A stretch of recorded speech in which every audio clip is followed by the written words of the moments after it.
welcome to Black Ink TV. I'm Alex Pineda, and I'm here with your sports report.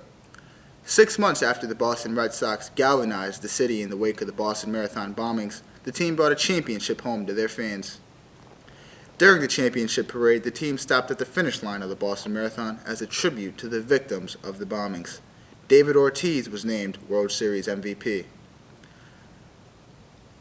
Over 50,000 people ran in the New York City Marathon this past Sunday after Superstorm Sandy forced the cancellation of the race in 2012. Priska Jeptu and Jeffrey Matai won the women's and men's races, respectively. Security was ramped up this year as marathon organizers spent well over $1 million on security efforts, double what was spent in preparation last year. One American made history with her victory on Sunday.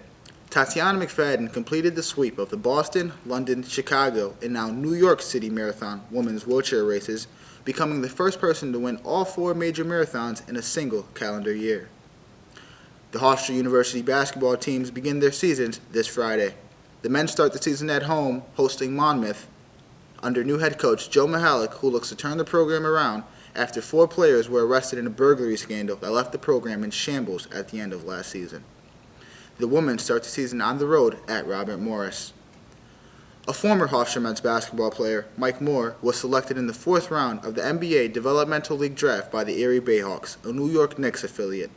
The 6'5" guard led the Colonial Athletic Association in scoring his senior year, averaging 20 points a game for the Pride. That's it for sports. I'm Alex Pineda, Black Ink TV. Lifetime member of the NAACP, Ernest Green, spoke at Hofstra University last week. His speech on the front lines with the Little Rock Nine was one of the programs held to commemorate the anniversaries of the Emancipation Proclamation and the March on Washington. Here's what Mr. Green had to say to students. NAACP and the Black Journalists Organization are the kind of entities that will help the members be able to navigate a lot of rocky shoals in life. I believe, and as I tried to say earlier, that both the relationships externally as well as internally are the ones that you'll find most beneficial as you move along in life and build your careers and families and all of that. The other thing is that this country is becoming obviously a lot more diverse than many of its critics want to consider. And the work that the NAACP does and the Black journalists are important parts of improving the diversity of this country. And for a school like Hofstra, students of color need support, I'm sure. It was true when I was in school at Michigan State. That support is one of the things that will help propel you to complete your work. Mr. Green is one of the oldest of the Little Rock Nine, the group of high school students who integrated Central High School in 1957. In the year 1999, former President Bill Clinton awarded the Little Rock Nine the Congressional Gold Medal. Claudia Balthazar, Black Ink TV. Welcome. I'm Tatiana Brown, and I'm your host for Political Tea with Tea, a place where we give you the tidbits on political news. In this week's political news, Vice President Joseph Biden swore in Cory Booker into the U.S. Senate. Booker's swearing-in leaves an absence in Newark's mayoral seat. Louis Quintana filled this role, making Quintana the first Latino mayor for Newark, New Jersey. Quintana will serve as interim mayor until Newark's mayoral elections in May.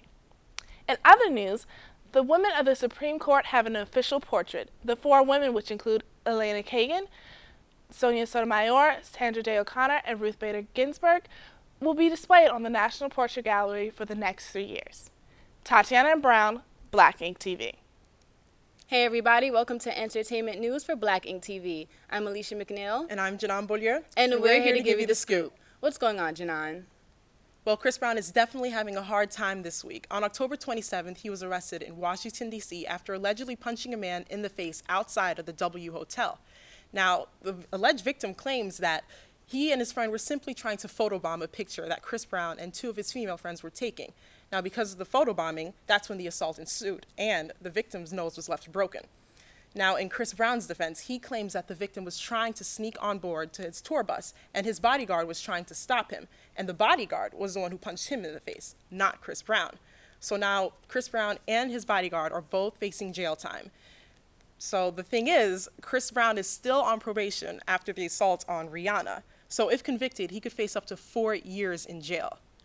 After his release from jail, he checked into anger management rehab.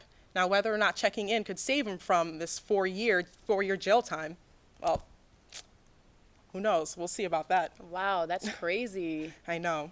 So tell me you have some good news for me. I do. The wedding bells are chiming in Hollywood. Kim Ye are now engaged. That's right. Kanye proposed to Kardashian in front of her family and friends on her 33rd birthday. The rapper popped the question by projecting the message, "Please marry me," on the Jumbotron at AT&T Park in San Francisco. Kim got to show off her 15-carat diamond ring for the rest of the night. But she wasn't the only one who got a birthday surprise. Sierra was celebrating her 28th birthday in New York City when rapper Future surprised her with a proposal, and like Kanye, a 15-carat diamond ring.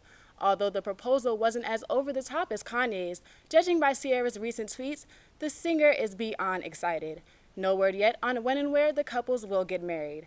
I wonder what couple will get engaged next. Oh my goodness, this is such exciting news. I know. I'm so happy for them. Good for them. I wish them the very best. Well, that's it for entertainment news. Thank you so much for tuning in. I'm Beaulieu. And I'm Elisha McNeil.